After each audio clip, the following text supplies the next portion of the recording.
Alright, saya sebenarnya agak sedikit khawatir karena waktu dijelaskan sama Kak Budi, yang mendaftar ada 45 orang, sementara saya pribadi tidak terbiasa dengan kelas besar untuk motivation letter. Kenapa? Karena motivation letter itu sifatnya sangat personal. We cannot create something like general, motivation letter atau general, apa ya, general content for, motivation letter, harus di-customize personally. Jadi biasanya memang saya ngambil kelas tuh kecil-kecil, 3, 4, atau 5 orang, dalam satu kelas, supaya lebih intens diskusinya. Nah, hari ini karena kita ada semua, kebutuhan dari teman-teman yang, ada pada malam hari ini, tapi, jika dibutuhkan, konsultasi di luar, mmm, kelas, mungkin bisa langsung menghubungi Kak Budi dan juga Kak Septi yang akan menjelaskan, kelas-kelas khusus, personal yang mungkin lebih cocok buat kalian explore lebih lanjut, cara menulis. Dikasih waktu 1 jam sama Kak Budi nih, mohon maaf, harusnya 3 jam nih kayaknya. Tapi saya berusaha sebisa mungkin buat meng-cover daging-dagingnya, materi kita supaya, semua.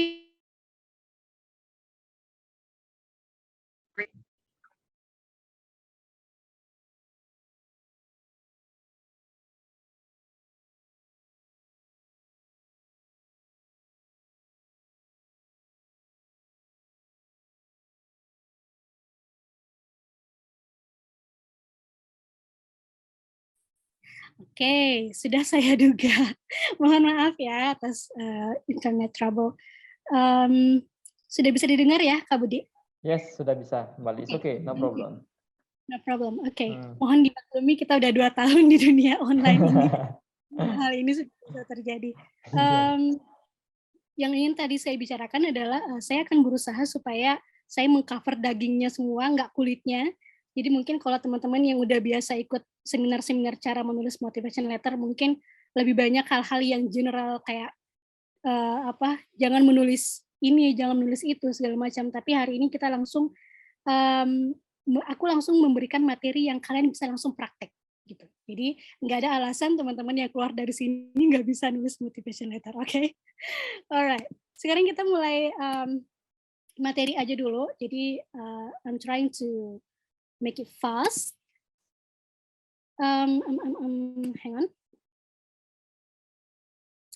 Oke, how to write an outstanding motivation letter. Ini sebenarnya agak sedikit beban berat buat saya untuk menjelaskan, tapi we can do it.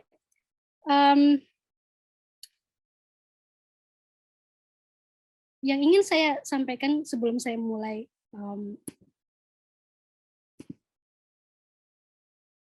memulai, presentasi, bisa jelas-jelas ya, Mas Budi ya? Yes, sangat jelas, clear. Bisa ya? Mhm. Cuman memang, ini ya, ya oke, nggak satu slide ya, tampilannya. Enggak, oke. Nggak full screen. Nggak full screen? Oh, I'm sorry. Oke, sekarang udah full screen. Oke, alright. Seperti yang udah dijelaskan sama Kak Budi tadi, saya, adalah alumni, Belanda dengan beasiswa SUNET tahun 2017. Tapi sebelumnya juga memenangkan, beasiswa Turki tahun 2015. Sebelum saya ke Turki, saya juga udah pernah mendaftar beasiswa Fulbright ke Amerika. Sudah pernah mendaftar beasiswa Chevening ke Inggris, sudah pernah mencoba beasiswa apa lagi ya, pokoknya hanya satu beasiswa yang belum pernah saya coba, Australian Awards Scholarship, yang mungkin untuk S3 saya berencana untuk, apply. Eee, pada saat saya meng-apply, mendaftar untuk sekolah di luar negeri, kondisinya saya adalah fresh graduate. Saya belum punya pengalaman pekerjaan. Dengan kondisi seperti itu yang menurut saya sangat terbatas karena tentunya, saingan-saingan, saya di seleksi itu orang-orang yang sudah punya pengalaman pekerjaan, sudah punya posisi yang bagus, dan punya background yang bagus. Sementara saya hanya fresh graduate. Awalnya mungkin kalau saya mau mengecilkan diri, tentunya saya nggak menang dong ya, karena pengalaman aja udah sedikit. Gimana saya mau nulisnya di motivation letter? Tapi karena saya punya kuncinya ketika menulis, maka yang terjadi adalah hampir semua beasiswa yang saya daftar itu semua lolos sampai tahap sampai tahap wawancara. Jadi we can say that saya melewati semua proses admission selection, dokumen-dokumen seperti motivation letter, seperti surat rekomendasi itu semua lulus sampai di tahap akhir lah, sampai tahap beasiswa. Jadi kalau misalnya dengan kondisi saya yang waktu itu hanya fresh graduate bisa lulus, maka teman-teman yang saya yakin di sini semua punya latar belakang atau latar pekerjaan atau pengalaman pekerjaan yang lebih banyak dan prestasi yang lebih banyak tentu saja bisa lulus gitu. Cuman kuncinya ya itu tadi, di motivation letter. Kenapa kemudian motivation letter ini sangat amat penting sampai dibuatkan banyak sekali seminar-seminar dari pemberi beasiswa. Karena motivation letter itu adalah yang paling susah di admission selection, di seleksi administratif, dia yang paling susah setelah IELTS gitu. Jadi di sini mungkin masih ada yang belum nyampe IELTS-nya angka 6,5 atau dan sebagainya, tapi itu kan bisa dipelajari. Tapi motivation letter itu bisa dipelajari, tapi membutuhkan kontemplasi, membutuhkan apa ya istilahnya, membutuhkan ada skill khusus yang kalian perlukan untuk menulis motivation letter. Banyak orang yang mungkin bisa berbahasa Inggris secara lancar, fluent, speaking-nya bagus, bahasa Inggrisnya bagus, IPK-nya bagus, tapi nggak tahu gimana caranya menulis. Nggak semua orang bisa menulis. Jadi saya paham betul bahwa kesulitan terbesar kita adalah menulis, merangkai kata sehingga dia menarik untuk dibaca. Tujuan kita ketika kita menulis motivation letter adalah bagaimana agar supaya admission officer yang menyeleksi dokumen kalian itu stick with your motivation letter sampai kalimat paling terakhir gitu. Jadi perlu kalian pikirkan dan bayangkan bahwa admission officer itu menerima ribuan application, dan ribuan application itu orang-orangnya semua IPK-nya di atas 3,7. Semuanya punya nilai IELTS di atas 7. Dan apa yang membuat mereka berbeda dan apa yang membuat mereka lulus, ya ini motivation letter ini.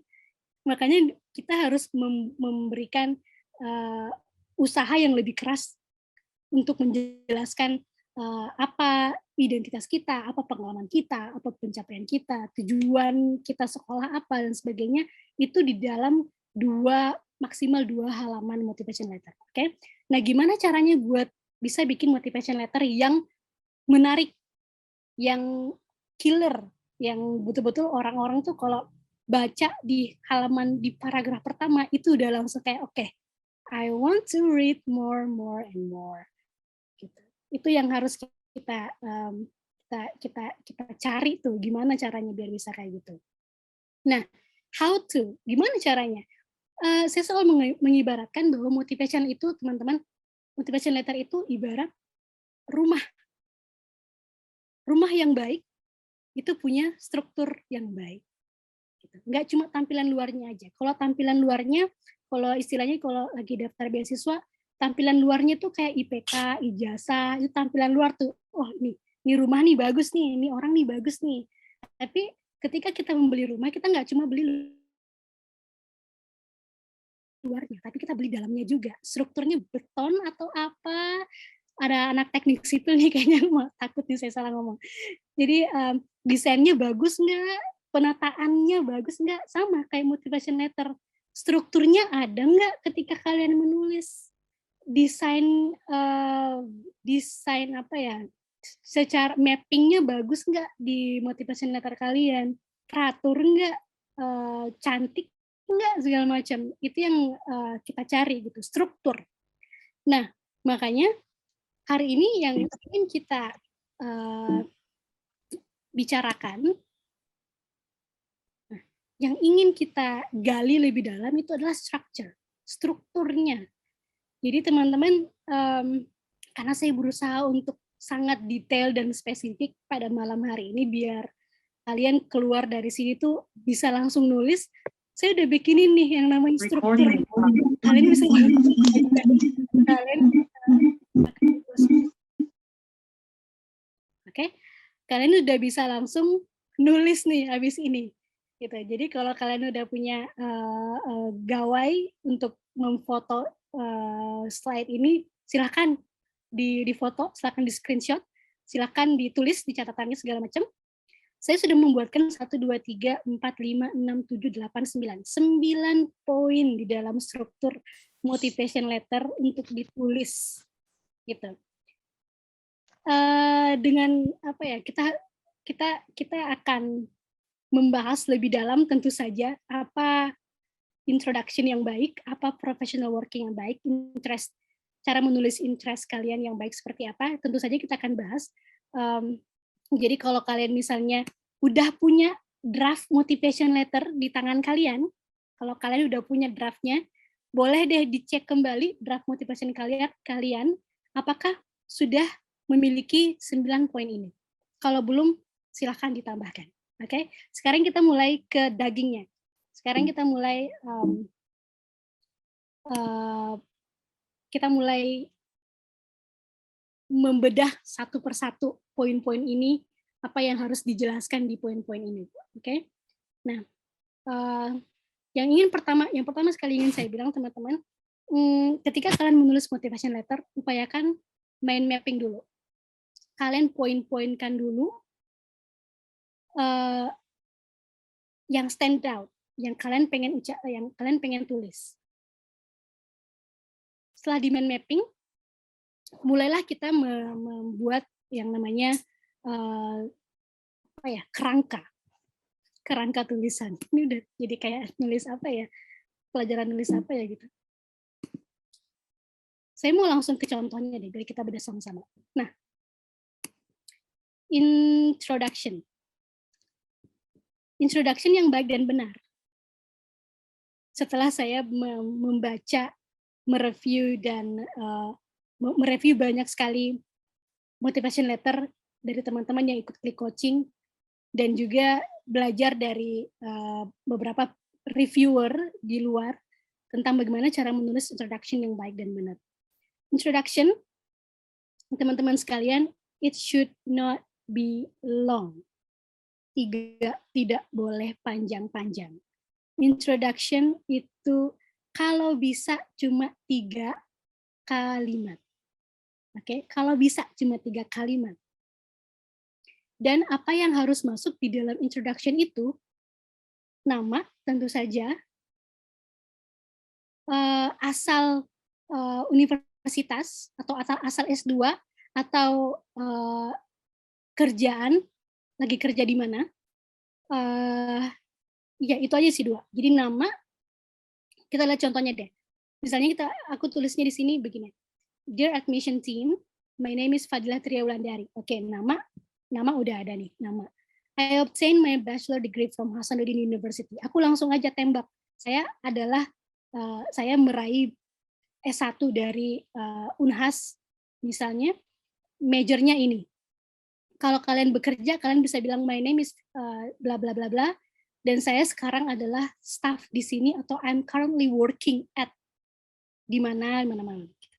Kemudian udah stop di situ aja. Kalian boleh tambahin sedikit-sedikit, misalnya kayak saya meraih IPK 3,4 atau 3,5 atau saya meraih predikat cum laude.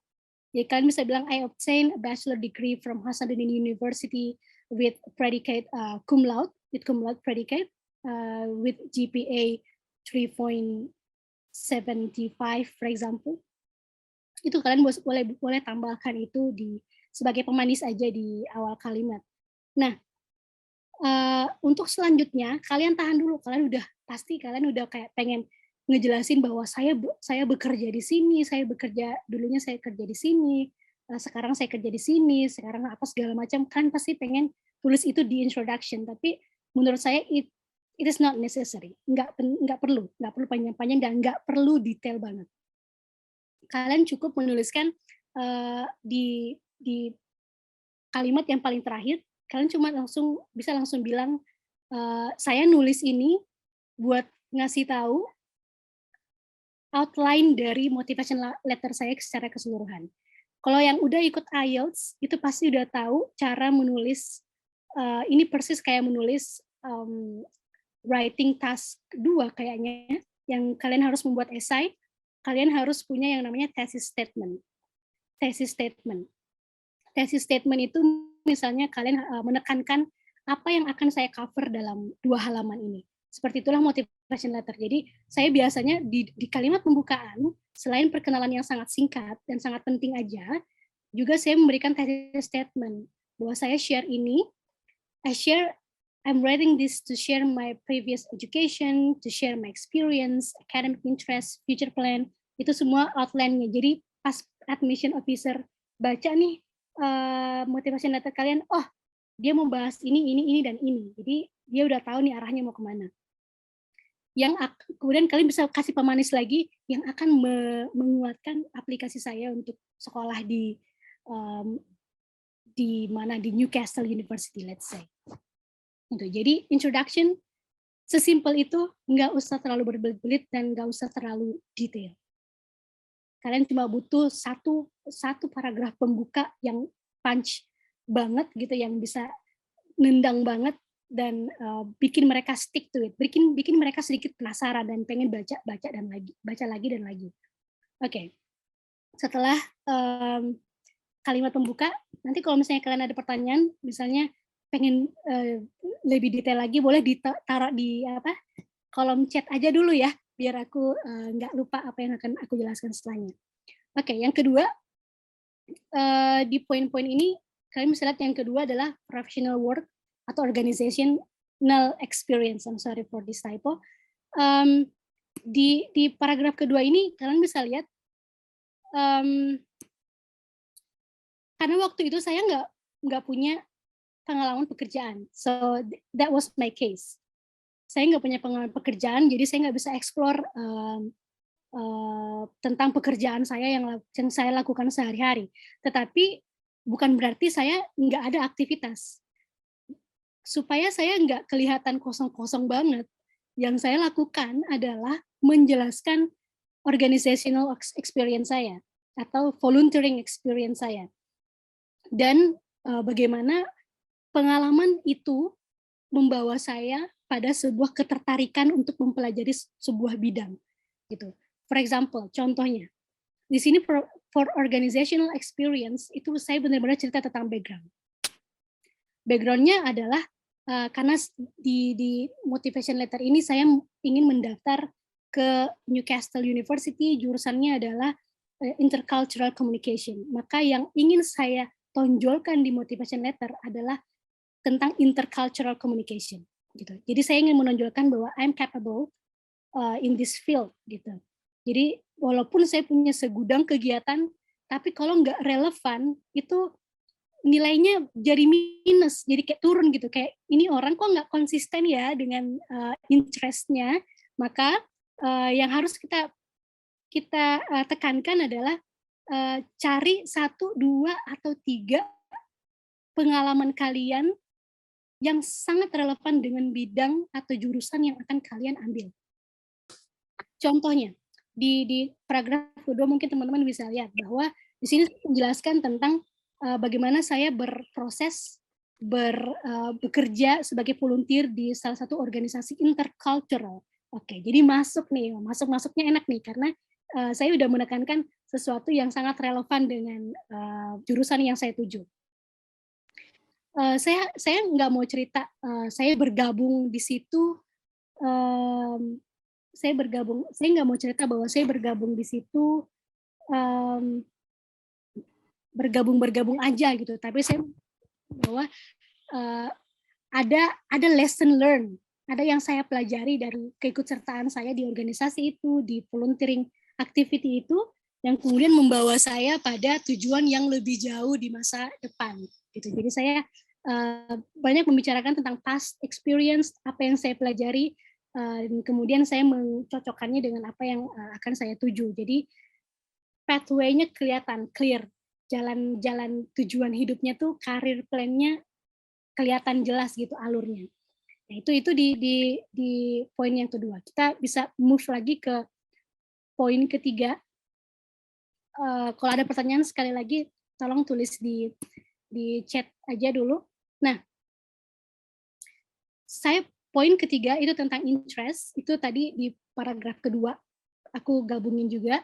Nah, interest yang kedua, karena setelah menjelaskan tentang pengalaman waktu SMA, saya menjelaskan lagi bahwa itu berlanjut, ketertarikan itu berlanjut di S1. Kalian bisa juga nih pikir-pikir nanti di setelah kelas ini kalian bisa pikir apa ya yang kira-kira sudah saya lakukan secara kontinu, secara berulang-ulang dan secara terus-menerus yang bisa saya jadikan pathway untuk menjelaskan pengalaman atau menjelaskan background. Jadi saya di sini menjelaskan bahwa interest saya, ketertarikan saya itu berlanjut di kuliah gitu. Jadi saya di sini menjelaskan banyak sekali tentang apa yang saya pelajari di kuliah, misalnya di S1 dulu waktu jurusan HI, saya mempelajari tentang interpersonal and negotiation skills gitu, yang akhirnya masuknya nanti ke arah intercultural communication. Jadi saya selalu berusaha untuk menghubungkan ke jurusan yang saya mau tuju gitu. Kemudian ini interest-nya saya coba untuk menjelaskan juga di paragraf yang sama prestasinya apa, yang bukan prestasi tapi kayak apa ya, kegiatan di kuliah waktu itu yang sangat bermanfaat atau sangat besar pengaruhnya terhadap ketertarikan itu. Jadi misalnya because I was applying for intercultural communications major, jadi saya berusaha untuk menceritakan bahwa saya ikut international conference ini, dan di sana saya bertemu dengan banyak sekali orang-orang baru dengan kultur yang baru, dengan gaya bicara komunikasi yang baru, sehingga dia menginspirasi saya selanjutnya untuk kuliah di jurusan intercultural communication. Oke, jadi masuk lagi tuh ceritanya. Jadi that's how we design our motivation letter. Caranya adalah dengan menarik benang-benang merah dari masa lalu, masa sekarang dan masa depan. Itu intinya dari sebuah motivation letter. Menceritakan sebuah pathway yang saling terhubung gitu. Jadi dia nggak putus-putus. Gitu. Misalnya nih dan kemudian yang tips yang kedua yang selalu saya bilang adalah walaupun misalnya kegiatan yang kalian lakukan itu kegiatan yang sangat biasa aja, yang kayak basi, semua orang juga ikut conference gitu. Tapi ya kembali lagi, ini adalah bagaimana Anda menceritakan hal itu menjadi sangat spesial gitu. Jadi kalau kalian nanti mau menjelaskan tentang notable academic activities yang mungkin kalian hanya ikut seminar atau mungkin hanya ikut kerja-kerja organisasi di BEM misalnya, selalu tarik sesuatu yang mungkin kalian bisa ceritakan dan menjadikan dia spesial. Itu caraku untuk menjelaskan tentang prestasi akademik atau prestasi organisasi dan lain-lain. Okay, let's go to the next point. Poin ini masih berbicara tentang pengalaman masa lalu dan masih mempelajari masih mengambil lesson learn dari pengalaman masa lalu itu dan dihubung-hubungkan lagi dengan cross cultural communication dan lain-lain sebagainya. So it's all about mengulang bukan mengulang-ulang, tapi menekankan terus-menerus interest, prestasi, dan tujuan sekolah, tujuan studi. Nah, sorry, dia ketutup ya yang tadi yang bagian kanan itu. Tapi ini bicara tentang di poin selanjutnya, aduh, siapa yang tadi mencatat? Ini bicara tentang alasan memilih major, sorry. Jadi ini alasan memilih major. Nah, saya ingin menekankan kepada teman-teman bahwa di sebuah motivation letter ini adalah salah satu yang paling penting dan harus kalian state di motivation letter kalian. Kenapa sih harus memilih jurusan ini di universitas ini? Mereka mau membaca kenapa kalian memilih mereka dan bagaimana mereka dan bagaimana Anda bisa bagaimana Anda bisa sukses di major ini di universitas itu. Mereka ingin membaca apa ya? Mereka ingin membaca sebuah pujian lah, kalau aku bilangnya di paragraf ini. Mereka ingin membaca, oh ya, universitas kita dan jurusan ini memang jurusan yang terbaik gitu, dan kalian tidak memilih tempat yang salah gitu. Jadi di alasan memilih major, kebanyakan orang mungkin akan menceritakan tentang rankingnya. Itu pasti paling sering. Kalian boleh cek beberapa motivation letter ketika dia berbicara tentang kenapa sih alasan kamu memilih Universitas Newcastle, di jawaban dia pasti karena menurut QS ranking atau menurut ranking apa ya gitu, dia ranking berapa dunia gitu, which is also true, which is also good, tapi itu sudah terlalu mainstream. Itu terlalu mainstream. Jadi mungkin kalian bisa menggunakan data itu, tapi menggunakan bahasa yang lebih anti mainstream. Misalnya, misalnya aku bilang di sini, Newcastle has proven its quality by being in the top 1%, in the top 1% best universities worldwide. Jadi specifically mention, saya memilih Newcastle karena dia ranking ke 90 dunia gitu. Karena itu sudah sangat basi, tapi saya menggunakan kata-kata yang cukup stand out di sini adalah by being in the top 1%. Gitu. Jadi kelihatan bahwa dia sangat terpuji, dia sangat dibangga-banggakan di motivation letter ini gitu. Jadi biar mereka juga senang gitu ceritanya. Kemudian yang saya jelaskan di poin ini adalah tentang gimana dia punya reputasi yang sangat baik di bidang riset misalnya. Jadi kalian bisa cari, tipsnya adalah kalian membuka website masing-masing di masing-masing universitas yang kalian tuju. Kalian jangan cari prestasi general universitasnya, tapi cari prestasi spesifik dari jurusan yang kalian tuju. Gitu. Jadi kalian bisa bilang juga bahwa di jurusan itu tuh ada profesor yang sudah sangat well known di bidang ini. Jadi saya sangat tertarik untuk masuk di sini. Atau kalian bisa bilang bahwa di jurusan itu kalau orang-orang anak sains nih bilangnya dia punya alat-alat laboratorium yang sangat lengkap dibandingkan dengan universitas lainnya. Jadi part ini kalian harus berusaha untuk menekankan bahwa jurusan ini dan universitas ini itu paling baik dibandingkan dengan universitas yang sama di kelasnya gitu. Jadi cobalah untuk menggali lebih dalam, nggak cuma QS rankingnya, nggak cuma dari THE rankingnya, tapi lebih spesifik dia unggul di bidang apa, bidang riset kah, bidang lab kah, fasilitas, infrastruktur, and so on and so forth. Oke, kita lanjut lagi ke poin selanjutnya. Aku lupa ini poin apa, tapi kalau nggak salah dia academic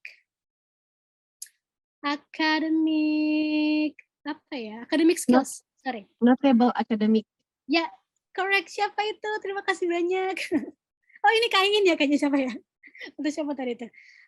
Jadi ini notable academic activities.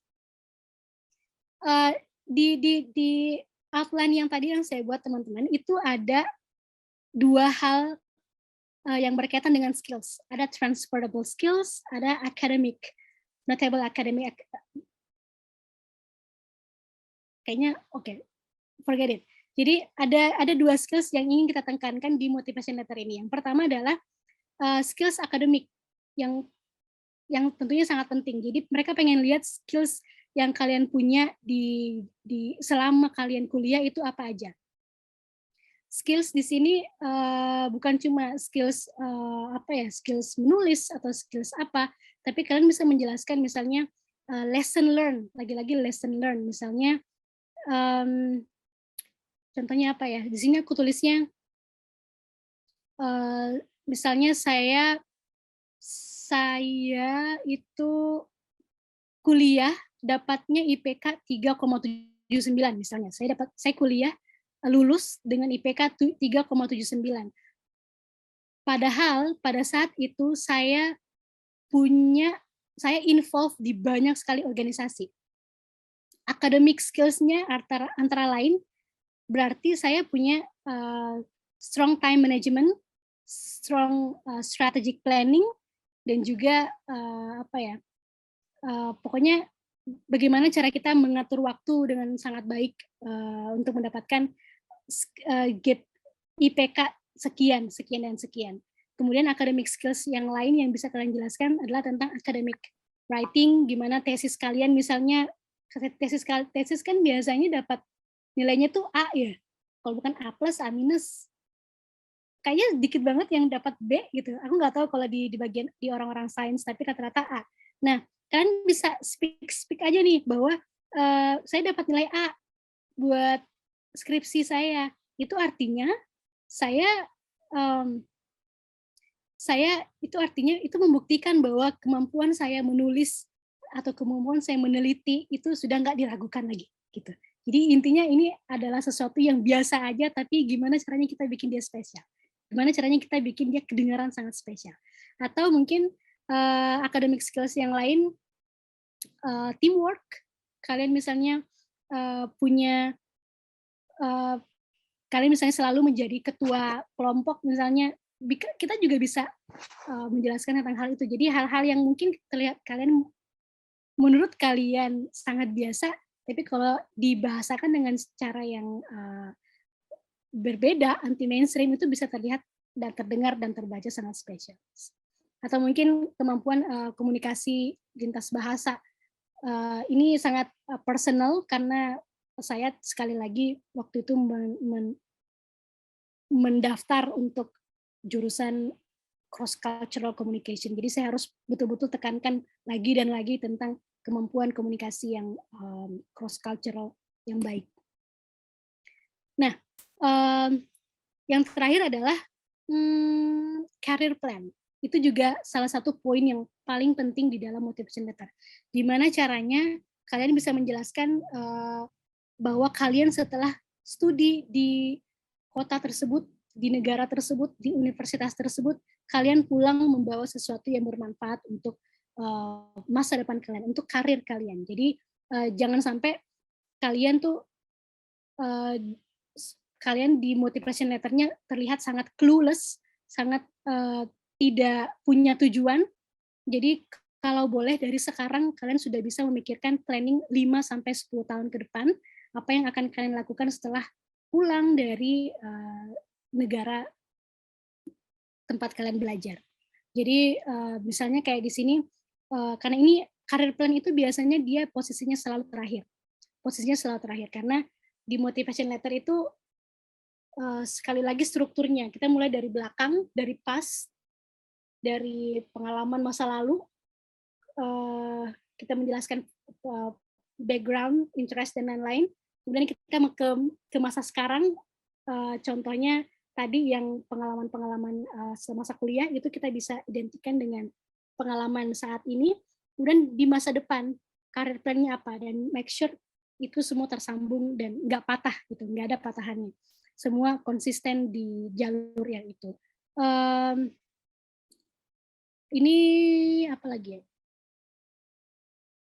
Ya, misalnya kalian harus, itu tadi sekali lagi kalau bicara tentang career plan, usahakan untuk sangat jelas dan sangat detail apa yang ingin kalian lakukan di 5-10 tahun ke depan. Karir apa yang ingin kalian capai, dan make sure dia sangat tinggi gitu.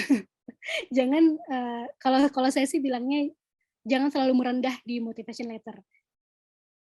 Kalau boleh sombong sedikit silahkan, nggak apa-apa. Tapi jangan juga terlalu over sombong. Tapi kalian harus menciptakan sebuah motivation letter yang kalau dibaca tuh sangat meyakinkan dan sangat percaya diri. Itu yang paling disukai oleh admission officer di luar negeri. Gitu. Kalau bisa pilihlah karir-karir yang memang sangat tinggi. Misalnya dalam 5 tahun ke depan saya akan menduduki posisi kepala bidang di kementerian apa gitu, karena saya nanti pulangnya mau jadi PNS, mau daftar ini, mau daftar itu, kemudian masuk karena banyak juga yang kayak gitu. Jadi misalnya ada yang orang-orang PNS nih, dia mau S2 itu kan supaya dapat apa ya, supaya dapat gelar. Kalau dapat gelar kan posisinya jadi lebih tinggi gitu kan ya. Correct me if I'm wrong karena aku bukan PNS, tapi setauku banyak yang seperti itu. Mereka akhirnya nulis itu di career plan-nya bahwa mereka setelah pulang itu pasti pangkatnya bakal jadi naik dan bisa jadi posisi yang paling atas supaya nantinya bisa mempengaruhi kebijakan. Contohnya. Nanti kita bisa personalize tergantung dari kebutuhan teman-teman sekalian di sini. Nah, hampir di 2 slide terakhir. Apa yang harus kita hindari ketika membuat motivation letter? Yang pertama tentu saja, no grammatical errors. Please try to avoid grammatical errors. Karena percayalah bahwa sebagus-bagusnya tulisan kalian, tapi kalau ada grammatical errors yang sangat simple, misalnya kayak di foto sebelah kanan nih, kalian bisa lihat it look like there wasn't, itu kayak langsung apa ya?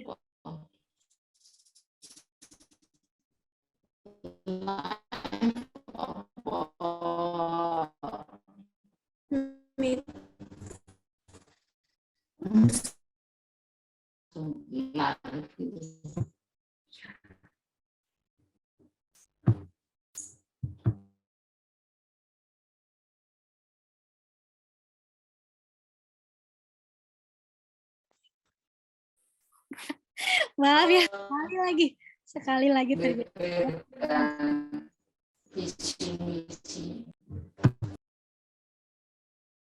Hai?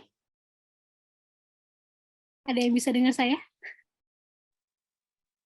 Hai? Sudah, Mbak. Ya. Oh, oke, alhamdulillah, terima kasih. Ada yang bisa membantu saya? Terakhir kali saya bicara tentang apa? Ada yang bisa bantu saya? Grammatical error. Oke. Grammatical error. Oke, terima kasih siapapun yang menjawab tadi, terima kasih. Ini 2 slide terakhir ya, jadi saya berusaha untuk cepat-cepat aja biar nggak diganggu sama internet lagi.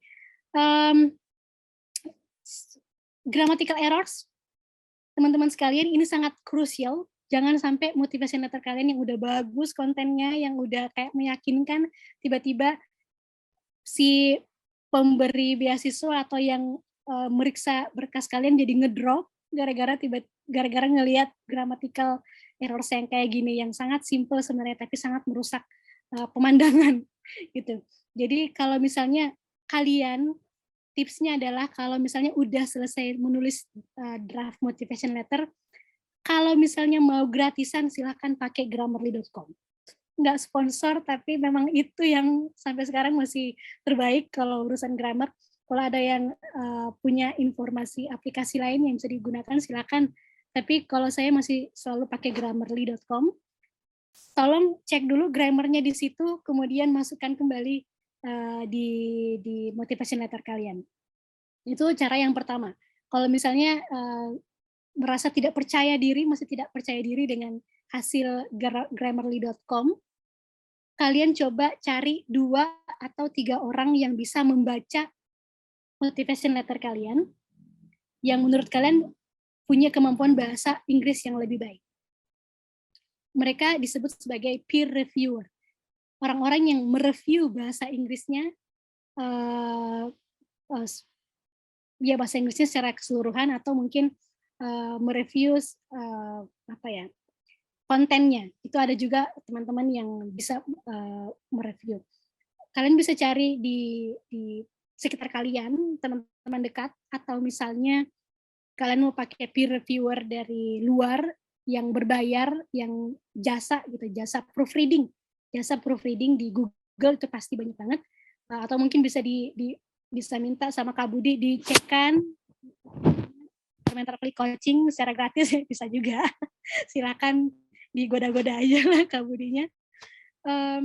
Tapi yang penting 2 hal itu sangat penting. Coba pakai aplikasi, atau yang kedua coba cari teman yang bisa nge-review motivation letter kalian. Yang kedua, kalau bisa nih, tolong hindari yang namanya complicated words, kata-kata yang sangat complicated, kata-kata yang biasa kayak gini. Aku paling sering dengar di sebuah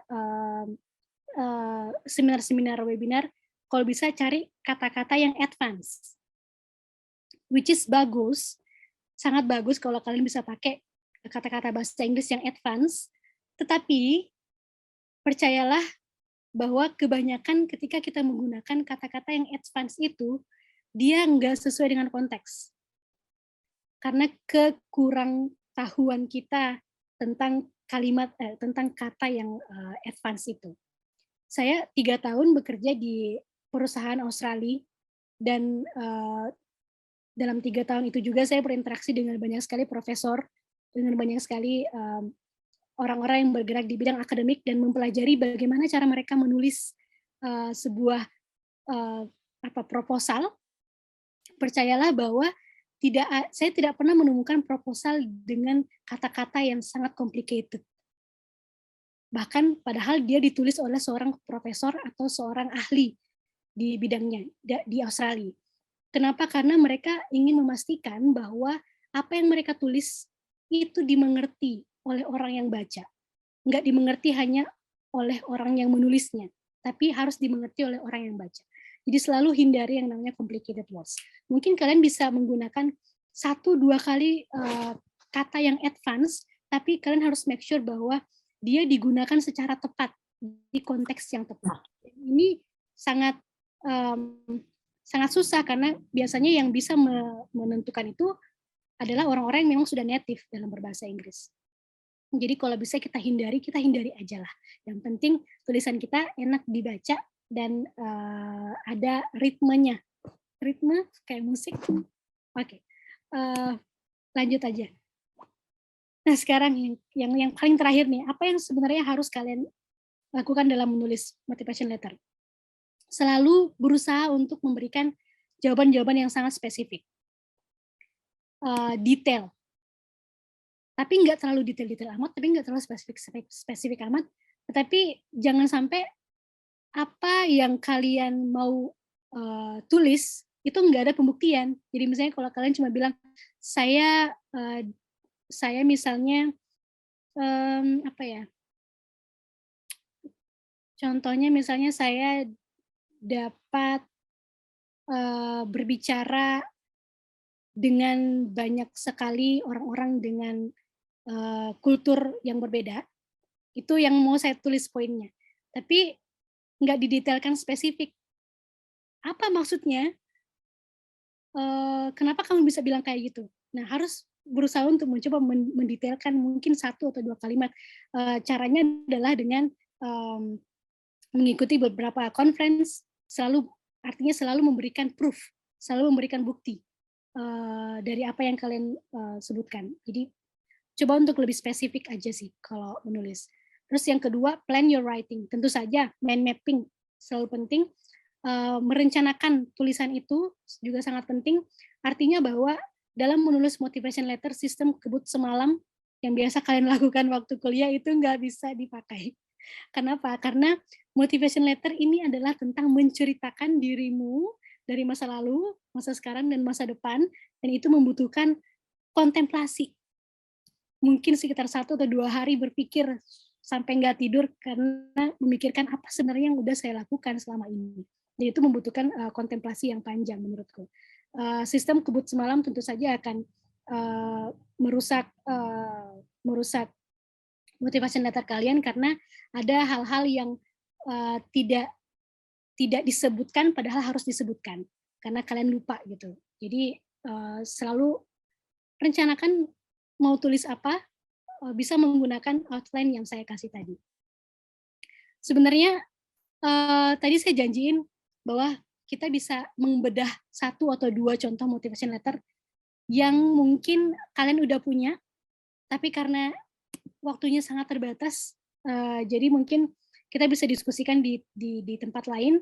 Jadi kalau ada yang pengen dibedah motivation letternya, boleh langsung hubungin Kakak Septi aja kalau misalnya ada yang mau pakai kelas khusus untuk membedah secara personal motivation letternya. Kayaknya itu saja. Presentasi yang sangat panjang, mohon maaf. Tapi mudah-mudahan ada yang bisa disaring, ada yang bisa dipelajari dan dibawa pulang. Kak Budi, apakah saya langsung ke Q&A ke kolom chat atau gimana? Atau Kak Budi? Boleh langsung aja, Kak. Oh, sorry. Sorry, ini Septi ya, Kak? Oh, Kak Septi, oke. Oke, Kak Septi, terima kasih. Sekarang kita punya beberapa waktu yang sangat singkat. Saya coba untuk menjawab beberapa pertanyaan di kolom chat. Misalnya yang pertama, Kak mau tanya, kalau yang sudah bekerja, experience yang dicantumkan berarti terkait pekerjaan saja ya Kak? Atau dapat ditambahkan experience di organisasi dan volunteering activity?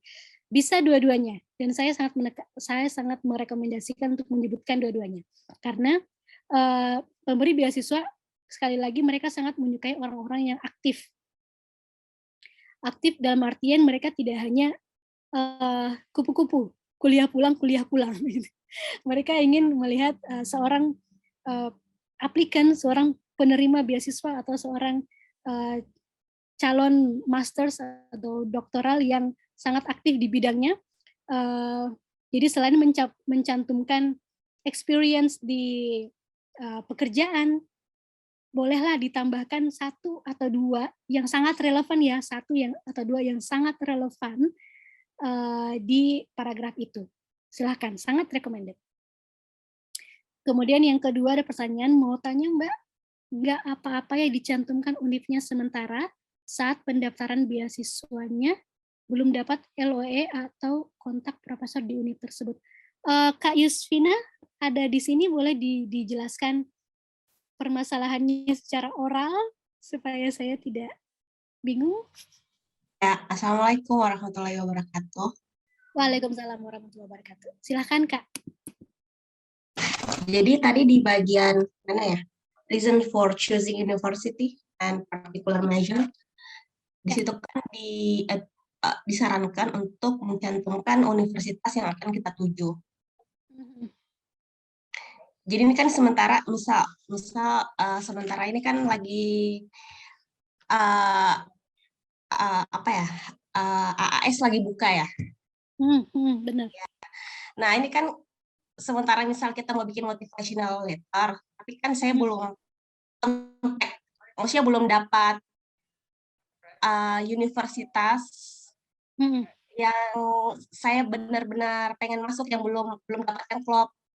Dalam artian pertama misalnya saya belum kontak profesornya dan belum riset. Misal ya. Misalnya. Ya. saya tidak ada rencana mau daftar di AS, cuman misal seperti ini. Jadi kita ada lagi pendaftaran tapi belum ada universitas yang kita interest, itu gimana ya? Oke. Ataukah Oke. misal gini, ataukah universitas yang kita masukkan dalam motivational letter itu yang sudah harus pasti kita sudah dapat LOE dari universitas tersebut atau gimana? Terima kasih. Oke, terima kasih Kak Yusvina. Memang motivation letter buat beasiswa itu sedikit tricky ya, karena masing-masing pemberi beasiswa ada template tersendirinya untuk motivation letter. Cuman untuk kasus AAS, misalnya yang bisa mendaftar beasiswa tanpa LOE dulu, memang kasusnya seperti ini, sama kayak Chevening ke Inggris. Chevening ke Inggris itu kita nggak perlu punya LOE dulu, baru bisa daftar beasiswa. Kita bisa daftar beasiswanya duluan, setelah secure beasiswa baru kita daftar LOE.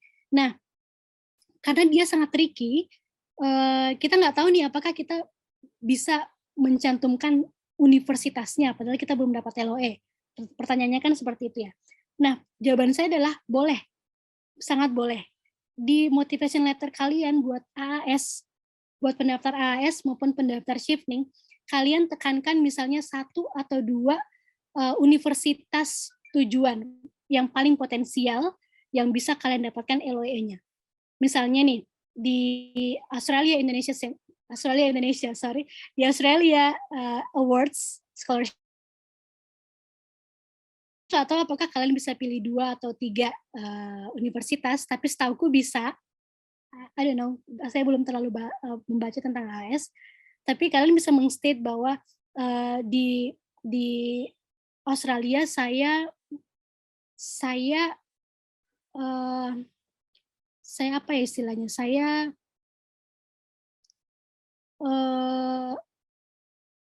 foresee myself, saya melihat diri saya menjadi seorang akademisi yang lahir dari Universitas Melbourne, misalnya, di jurusan jurusan engineering, misalnya. Itu kalian bisa state kayak gitu. Artinya pemberi beasiswa AS pun akhirnya jadi tahu tujuan kamu mau kemana gitu.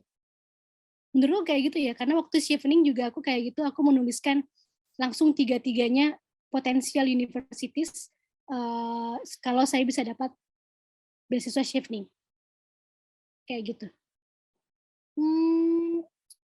Saya tidak terlalu bisa menjelaskan tentang AAS karena saya belum pernah baca, jadi mungkin kita bisa diskusi di luar forum, Kak Yusvina, kalau misalnya mau daftar AAS, karena kebetulan saya juga mau daftar AAS, tapi mungkin nggak tahun ini, tapi tahun depan. Jadi kita bisa belajar bareng. Gitu ya, Kak Yusvina, kalau misalnya ada yang punya informasi yang lebih detail tentang AAS, silahkan di-sharing. Oke? Kak Yusvina, apakah bisa diterima? Iya, makasih Mbak. You're welcome, terima kasih. Oke, kita ke pertanyaan selanjutnya ya. Kak, mau tanya, kalau sewaktu habis lulus sakit lama dan lumayan lama nggak dapat kerja, gimana mencantumkannya? Atau adakah yang perlu dimasukkan tentang hal ini? Saya pribadi tidak merekomendasikan untuk menulis gap years kalian yang kosong, termasuk misalnya kamu keputusannya gap years-nya itu karena sakit atau karena pengen healing dulu, saya nggak rekomendasikan untuk menyebutkan itu. Kalian bisa bilang bahwa setelah lulus, kalian bisa bilang bahwa setelah lulus saya mungkin saya harus mencari kata-kata yang killer untuk ini. Kalau misalnya Kak Zulkarnain, apakah punya pengalaman apa ya, aktivitas yang lain semasa gap years itu? Sebenarnya agak susah saya jelaskan kalau saya nggak dengarkan langsung kisahnya. Bolehkah Kak Zulkarnain untuk langsung menjelaskan biar kita bisa tahu kondisinya? Pakai chat atau gini aja? Oral Pakai aja mic. boleh ya, speaker aja boleh. Oke, jadi gini Kak, saya kan habis lulus nih, sekitar ini udah dapat 2 tahun sih. Oke. Awalnya saya emang kerja. Hmm. Nah, di tengah kerja itu saya sempat sakit dan memang sakit saya ini emang benar-benar parah dan lama. Jadi saya tuh break sekitar hampir 1,5 tahun. Nah, Itu benar-benar kalau itu untuk benar-benar ngapa-ngapain ya? Nggak ada aktivitas misalnya menulis atau apa? kalau aktivitas jujur ya, karena saya udah punya penyakit dari SMA. Jadi saya kalau sakit tuh Harus kalau benar-benar dibawa bebas. nulis tuh nggak bisa konsentrasi gitu, Kak. Oke. Ya, oke, ngerti. Jadi kalau saya pengalaman ya selama kuliah, organisasi ada, volunteer ada, prestasi ada, apalagi ya? Kayaknya itu aja cukup ya. Nggak usah Ya. banyak-banyak kan yang disebutin. Ya, Iya, betul. mungkin itu aja, Kak. Ya, jadi kalau dalam kasusnya Kak Zulkarnain, kalau saya boleh rekomendasikan, nggak perlu dijelaskan sakit apa dan kenapa, dan gimana sakitnya itu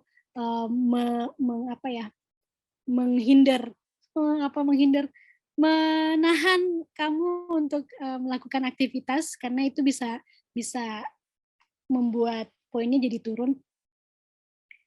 Yang ingin saya rekomendasikan mungkin cukup menjelaskan tentang kegiatan dan prestasi yang sudah dilakukan di waktu kuliah atau di waktu SMA juga boleh. Jadi kita bisa explore aja apa yang ada gitu. Nggak perlu membuat sesuatu yang tidak ada, tapi kita cukup mengeksplor apa yang sudah ada gitu, Kak Zulkarnain. Oh, oke. Baik, Kak. Baik, terima Terima kasih. kasih, sama-sama. Kemudian pertanyaan selanjutnya, izin bertanya Kak, saya sempat mencoba mendownload template motivation letter dari sebuah universitas. Di situ telah jelaskan apa saja poin-poin yang harus dicantumkan, salah satunya ada personal statement. Kira-kira apa saja yang dapat termasuk ke dalam personal statement? Apakah cukup ringkas seperti introduction tadi atau sudah lebih mendetail? Kak Fikri Nur, boleh kita ngobrol secara oral? Iya, Kak. Bagaimana? Thank you. Fikri mau mendaftar di universitas apa kalau boleh tahu? Kebetulan yang saya download itu dari Kyoto University. Kyoto, oke, Jepang. Ya, sebenarnya personal statement dan juga motivation letter itu sama rata-rata isinya hampir sama ya. Personal statement juga isinya ada introduction, pengalaman kerja atau pengalaman waktu kuliah, career plan juga ada di personal statement. Tapi personal statement biasanya dia lebih ringkas-ringkas. Ada seperti kayak pertanyaan, kemudian dijawab hanya dengan 200 kata atau 200 karakter untuk poin itu gitu ya. Nah, menurutku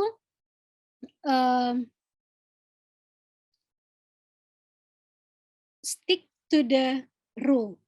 Biasanya mereka akan menjelaskan maksimal berapa kata. Apakah dia 200 kata, 200 karakter, atau 250 karakter dan sebagainya, stick pada itu. Kalau bisa pas-pasin sengepas-ngepasnya. Karena dia sifatnya per point gitu. Jangan mencoba untuk terlalu ringkas seperti introduction yang saya jelaskan tadi, karena ini sifatnya sangat berbeda. Coba untuk explore sebisa mungkin di batas limit karakter yang diatur di situ, di motivation letter itu. Mungkin boleh nanti Kak Fikri ngecek kembali di Kyoto University apakah dia punya limit karakter. Biasanya kan ada yang langsung diisi online. Tapi kalau misalnya dia nggak ada limit karakter, silakan boleh explore sebanyak-banyaknya, tapi usahakan jangan lebih dari 2 paragraf. Biasanya kayak gitu. 1 paragraf cukup untuk per poin. 1 paragraf mungkin sekitar 5-6 baris. Gitu ya, Kak Fikri. Apakah bisa diterima jawabannya? Oke, terima kasih. Terima kasih. Oke, yang selanjutnya adalah dari Andi Sridewi. Kak izin bertanya, kalau misalnya hanya memiliki pengalaman seperti seminar yang relevan dengan jurusan yang dituju, cara menjelaskan agar menjadi lebih menarik bagaimana ya, Kak? Saya juga kebetulan waktu menulis motivation letter, yang saya banggakan hanya keikutsertaan saya di beberapa seminar, gitu. Jadi ketika saya mengambil satu topik atau satu seminar yang menurut saya sangat, gongnya artinya dia seminar internasional, walaupun saya tidak menjadi pembicara, saya hanya menjadi seorang peserta biasa aja, tapi karena dia seminar itu kita bisa membuat dia menjadi spesial dengan cara menyebutkan siapa orang penting yang hadir di seminar itu. Misalnya saya menghadiri seminar bagaimana caranya berkomunikasi yang efektif di lokasinya ada di sini, dan dia dihadiri oleh 5 pembicara yang sangat luar biasa berasal dari berbagai negara atau berasal dari berbagai kota atau berasal dari berbagai institusi yang sudah sangat kompeten, sangat terpercaya dan sangat kredibel. Di situ saya belajar sangat banyak dari mereka dan bisa bergabung dengan banyak sekali orang-orang dan bisa istilahnya kayak kalian bisa menjelaskan tentang networking juga, bahwa dalam seminar itu saya juga membangun jaringan knowledge network atau jejaring pengetahuan dengan orang-orang yang hadir di seminar itu. Itu juga udah jadi kayak spesial banget kan, jadi nggak terlalu yang kayak biasa-biasa aja. Kita nggak menjelaskan bahwa kita datang di seminar itu sebagai participant, titik, enggak, tapi selalu ada lesson learn-nya dan apa yang bisa ditekankan untuk menjadikan dia spesial. Semoga saya menjawab ya, Kak Andi Sridewi. Maafkan kalau terlalu cepat ngobrolnya karena udah sangat larut malam, tapi larut malam di Makassar ya. Kalau di Jawa mungkin masih 7:30 ya, 7:30, 8:30. Oke, pertanyaan selanjutnya dan sepertinya ini akan menjadi pertanyaan yang paling terakhir. Kak izin bertanya, untuk dapetin beasiswa di Australia, apakah dapat asrama atau kita sewa apartemen sendiri? Kak Budi kayaknya Kak Budi alumni Australia bisa menjelaskan tentang bagaimana cara dapetin beasiswa di Australia. Tapi kebetulan karena saya belum pernah mendapatkan beasiswa ke Australia, jadi pertanyaan ini cukup tidak bisa saya jawab, mohon maaf. Mungkin kita bisa diskusi di luar forum, karena kebetulan saya juga mau daftar beasiswa di Australia, jadi saya harus mencari tahu juga apakah dapat asrama atau nyewa apartemen sendiri, gitu ya, Aulia. Tapi kalau misalnya ada yang udah tahu jawabannya, tolong bantu Kak Aulia Fitri untuk nulis jawabannya di kolom chat ya. Maaf ya, Kak Aulia. Oke, pertanyaan. Tanya aja makan gitu di depan juga. Oh ya, karena aja makan. Iya nggak apa-apa nggak. Kayak biasa aja gitu kayak Bikin lah. Tapi uang apa waktu? Oke, terima kasih. Lagi bikin, lagi OTW dia udah pesan. 23 ya. Oke, nomor 23 ya, jangan lupa. Oke, lanjut. Pertanyaan dari Tri Widyaningsi. Kak, saya ingin bertanya, jika kita sudah menuliskan sebaik dan sebagus mungkin sesuai versi kita jadi spesial, kira-kira apakah saat diwawancara kita ditanya apa yang ada di motivation letter? Yes, correct. Jadi di saat kita wawancara, yakin dan percaya pewawancara tidak akan menanyakan hal lain di luar dari motivation letter, di luar dari apa yang sudah kalian tulis. Jadi rata-rata admission officer itu atau para pewawancara beasiswa itu, mereka tuh udah baca motivation letter kalian. Mereka udah baca motivation letter kalian, tapi ditanya lagi. Kenapa sih ditanya lagi? Kan udah tertulis di motivation letter. Karena mereka ingin mendengarkan secara lisan apakah orang ini benar-benar orang yang menulis motivation letter itu Itu yang pertama, mereka pengen tahunya. Yang kedua, kenapa mereka tanyakan lagi apa yang ada di motivation letter itu? Karena mereka tahu bahwa ada orang yang bisa menulis dengan baik tapi tidak bisa berbicara dengan baik. Mereka harus mencari keseimbangan antara dua skill itu. Mencari keseimbangan antara pintar menulis dan pintar berbicara. Makanya kenapa ada seleksi administratif dan ada juga seleksi wawancara, karena yang paling berhak untuk mendapatkan beasiswa atau yang paling berhak untuk sekolah di luar negeri adalah orang yang terbaik yang menguasai 4 skills yang udah ada di dalam IELTS: listening, speaking, writing, and juga reading. Gitu. Jadi apa ya? Jadi ya itu tadi. Jadi kalau misalnya kalian menulis A di motivation letter, mereka akan bertanya kembali dan Anda harus menjawab A juga. Jangan menulis A, ditanya sama pewawancara, kalian jawabnya B. Itu sangat krusial. Jadi kalian harus benar-benar memahami, mengerti motivation letter kalian. Kalian harusnya menjadi seorang yang menulis motivation letter itu, tidak dibuatkan oleh orang lain. Mungkin orang lain bisa membantu dalam hal proofreading, membantu membenarkan grammar dan segala macam, tapi dari konten, dari isi itu benar-benar dari pribadi kalian masing-masing. Gitu. Oke, apakah masih ada yang ingin bertanya secara lisan? Saya memberikan speaker, memberikan hak untuk menyalakan mikrofon. Ada? Ada lagi? Oke. Ada pertanyaan lanjutan dari Tri Widyaningsih. Apakah harus membawa bukti fisik atau bukti lainnya yang mendukung dari motivation letter saat wawancara? Jika tidak membawa bukti fisik, bagaimana? Selama ini saya wawancara, saya tidak pernah membawa dokumen apapun. Mungkin tergantung dari beasiswa masing-masing ya. Saya lupa, ternyata waktu beasiswa Turki membawa dokumen-dokumen asli. Tapi ketika wawancara chevening tidak diharuskan membawa dokumen apapun. Wawancara LPDP saya lupa, tapi kayaknya dia butuh membawa berkas asli. Itu tahun berapa ya? Tahun 2014 lah ya. Mungkin sekarang udah nggak relevan, mungkin aturannya sekarang sudah berubah. Karena LPDP menurut saya adalah skema beasiswa yang paling sering berubah-ubah aturannya. Jadi saya nggak bisa ngasih informasi yang relevan saat ini. Untuk wawancara Fulbright, setahu saya tidak membawa apapun. Wawancara Stunet juga tidak membawa apapun. Gitu. Jadi tergantung lagi dari rules dari masing-masing pemberi beasiswa. Biasanya ketika akan wawancara, mereka akan memberikan email, mengirimkan email apa-apa saja yang harus dibawa. Gitu. Oke, masih ada yang ingin ditanyakan?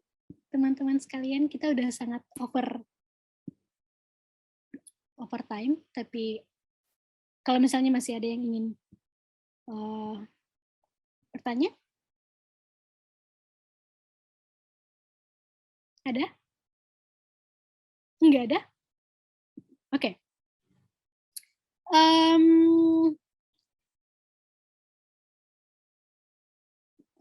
Kak Budi, apakah akan ditutup atau gimana? Sambil kita menunggu Kak Budi untuk menutup, mungkin yang ingin saya sampaikan sama teman-teman sekalian yang lagi berusaha untuk mendaftar beasiswa atau mendaftar universitas di luar negeri. Yang pertama adalah biasanya pendaftaran beasiswa itu terbuka di bulan Februari sampai April. Di masa sekarang ini, mulai dari Februari kemarin, Maret, April, itu satu persatu beasiswa luar negeri itu terbuka. Mulai dari Turkish Scholarship, kemudian Stunet, kemudian Fulbright, kemudian AAS di bulan April. Jadi ketika kita sudah mengetahui timeline-nya, oh di bulan segini tuh beasiswa terbuka, maka sebaiknya dokumen-dokumen kalian sudah harus siap sebelum Februari. Nah, dokumen apa saja yang harus siap sebelum Februari? LOA, Letter of Acceptance dari universitas.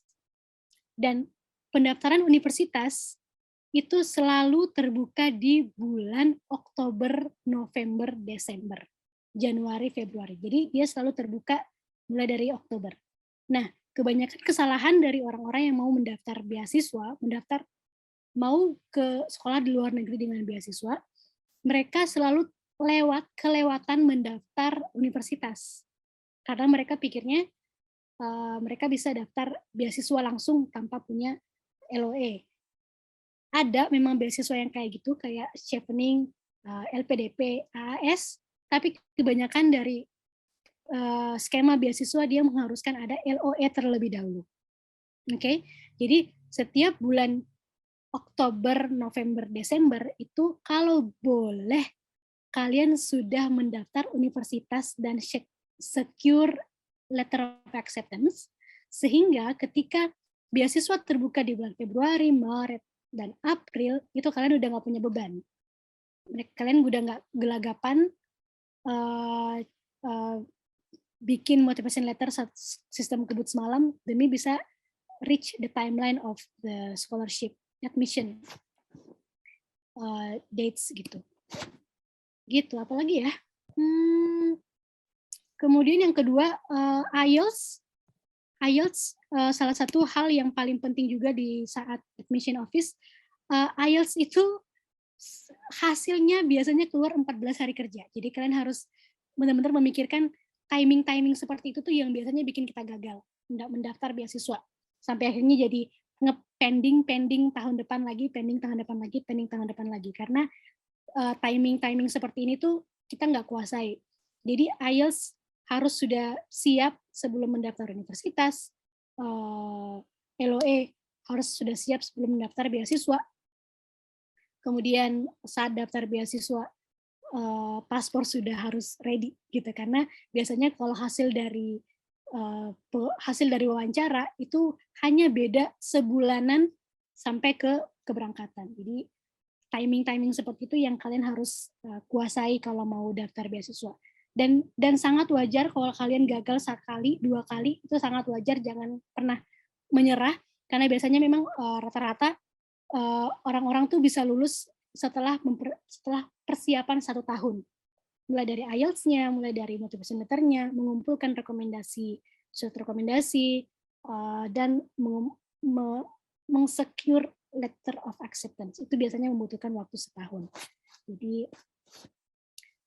Jadi silahkan menikmati prosesnya, karena ketika kalian terpilih nanti mendapatkan beasiswa, proses-proses seperti itu yang akan sangat kalian rindukan. Gitu. Oke, kayaknya udah terlalu lama aku ngobrol. Silakan Kak Budi.